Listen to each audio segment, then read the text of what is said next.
കൊച്ചിയിൽ വീണ്ടും സൈബർ തട്ടിപ്പ്. വീട്ടമ്മയിൽ നിന്ന് തട്ടിയെടുത്തത് 2,88,00,000 രൂപ. കള്ളപ്പണം വെളുപ്പിക്കൽ കേസിൽ ഉൾപ്പെട്ടിട്ടുണ്ടെന്ന് തെറ്റിദ്ധരിപ്പിച്ചാണ് വീട്ടമ്മയെ തട്ടിപ്പിന് ഇരയാക്കിയത്. വിവരങ്ങളുമായി അമൽനാഥ് ചേരുന്നുണ്ട് കൊച്ചിയിൽ നിന്ന്. അമൽനാഥ്, ഇതെങ്ങനെയാണ്? ഈ വീട്ടമ്മ വീട്ടിൽ ഒറ്റയ്ക്കായിരുന്നോ? എന്താണ് ഈ 2,88,00,000 എന്ന് പറയുന്നത് വലിയൊരു തുക എങ്ങനെ തട്ടിച്ചു എന്നുള്ളതാണ്. കാരണം നിരന്തരം ഇത്തരത്തിലുള്ള വാർത്തകൾ വരുന്നുണ്ട്, പക്ഷേ അതൊന്നും കണക്കിലെടുക്കുന്നില്ല. വീണ്ടും വീണ്ടും തട്ടിപ്പിലേക്ക് പോവുകയാണ്. എന്തായിരുന്നു ഈ തട്ടിപ്പിൻ്റെ വിവരങ്ങൾ?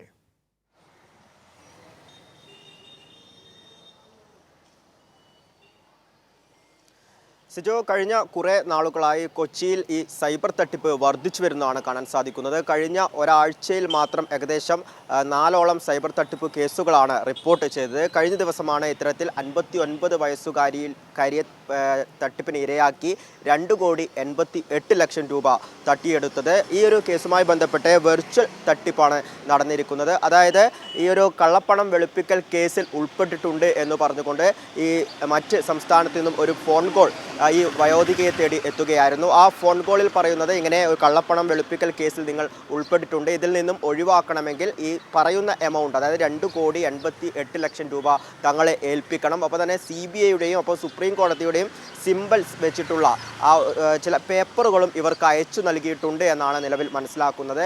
ഇത്തരത്തിൽ തട്ടിപ്പിന് ഇരയാക്കുകയായിരുന്നു.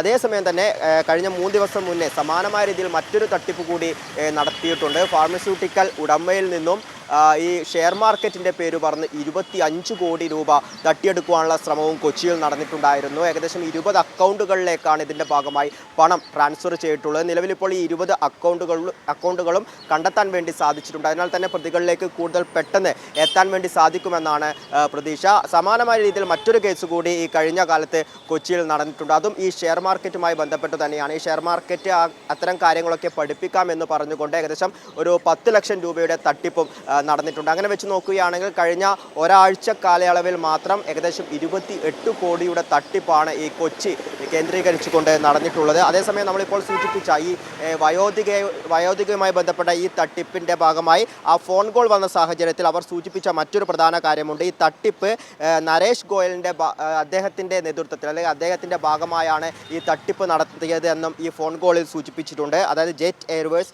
മുൻ CEO ആണ് ഈ നരേഷ് ഗോയൽ.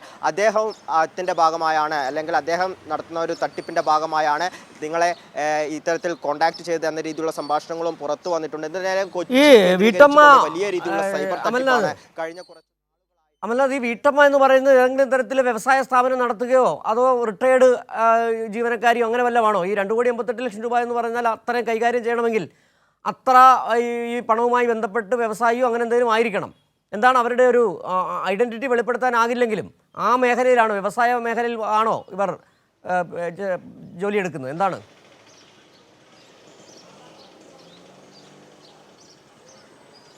സിജു, ഇവിടെയുള്ള പ്രധാന പ്രശ്നം ഈ ഒരു കേസുമായി ബന്ധപ്പെട്ട് ഈ വീട്ടമ്മ ഒരു പരാതി നൽകുവാനോ ഒന്നും തന്നെ നിലവിൽ ഇപ്പോഴും തയ്യാറായിട്ടില്ല എന്നുള്ളതാണ്. അതിനാൽ തന്നെ കൂടുതൽ ഡീറ്റെയിൽ ആയി അതിനെക്കുറിച്ച് സംസാരിക്കാൻ വേണ്ടി സാധിക്കാത്ത ഒരു സാഹചര്യം കൂടിയാണ്. ഒരു പക്ഷേ അല്പസമയത്തിനകം മട്ടാഞ്ചേരി പോലീസ് സ്റ്റേഷനിലേക്ക് അവർ എത്തിയേക്കാം എന്നൊരു വിവരം കൂടി നിലവിൽ ലഭിക്കുന്നുണ്ട്. അങ്ങനെയാണെങ്കിൽ ഒരു പക്ഷേ അല്പസമയത്തിനകം ഒരു പരാതി ഈ മട്ടാഞ്ചേരി പോലീസ് സ്റ്റേഷനിൽ നൽകുകയും കൂടുതൽ വിവരങ്ങൾ നമുക്ക് ലഭിക്കുകയും ചെയ്യും. നിലവിൽ അവരുമായി ബന്ധപ്പെട്ട് കൂടുതൽ വിവരങ്ങൾ നൽകാൻ വേണ്ടി കഴിയാത്തൊരു സാഹചര്യമാണ് ഉള്ളത്.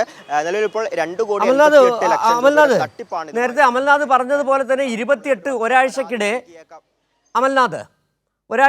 28 കോടിയുടെ തട്ടിപ്പ് കൊച്ചിയിൽ മാത്രം നടന്നു എന്നാണ് അമൽനാഥ് വിവരങ്ങൾ സൂചിപ്പിച്ചത്. ഇപ്പോൾ കേരള പോലീസ് സൈബർ വിങ് വളരെ ശക്തമായി തന്നെ ഇക്കാര്യത്തിൽ നടപടിയെടുക്കുന്നുണ്ട്. പൈസ നഷ്ടപ്പെട്ട് അരമണിക്കൂറിനകം അറിയിച്ചു കഴിഞ്ഞാൽ പൈസ തിരികെ എടുക്കുന്നതിനുള്ള നടപടികൾ പോലീസിൻ്റെ നേതൃത്വം നടക്കുകയും ചെയ്യുന്നുണ്ട്. 28 കോടിയും പോയോ? ആർക്കെങ്കിലും പണം തിരികെ കൊടുക്കാൻ കഴിഞ്ഞോ?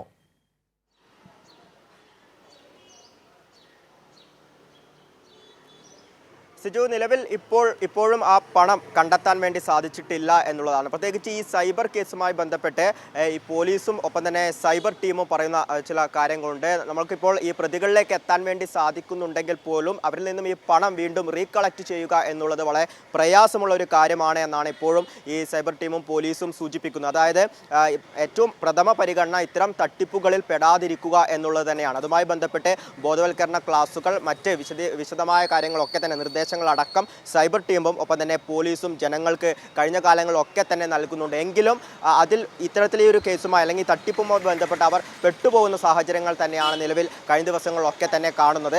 ഏറ്റവും പ്രഥമ പരിഗണന നൽകേണ്ടത് ഇത്തരം തട്ടിപ്പിൻ്റെ ഭാഗമായി പെട്ടുപോകാതിരിക്കുക എന്നുള്ളത് തന്നെയാണ്. ഈ അന്വേഷണം, ഈ പണം വീണ്ടും റീകളക്ട് ചെയ്യുക എന്ന കാര്യങ്ങളൊക്കെ സെക്കൻഡറി മാത്രമാണ്. അതിന് എത്രമാത്രം സാധ്യതകൾ ഉണ്ട് എന്നതും പരിശോധിക്കേണ്ടതാണ്. വളരെ കുറച്ച്. ശരി, അമൽനാഥാണ് കൊച്ചിയിൽ നിന്നുള്ള വിവരങ്ങൾ നൽകി. കൊച്ചിയിൽ വീണ്ടും സൈബർ തട്ടിപ്പ്. 2,88,00,000 രൂപ വയോധികയിൽ നിന്ന് തട്ടിയെടുത്തു. പോലീസ് അന്വേഷണം നടത്തുകയാണ്. പരാതി നൽകിയിട്ടില്ലെന്നുള്ള വിവരങ്ങൾ കൂടിയാണ് ഇപ്പോൾ അമൽനാഥ് പങ്കുവച്ചത്.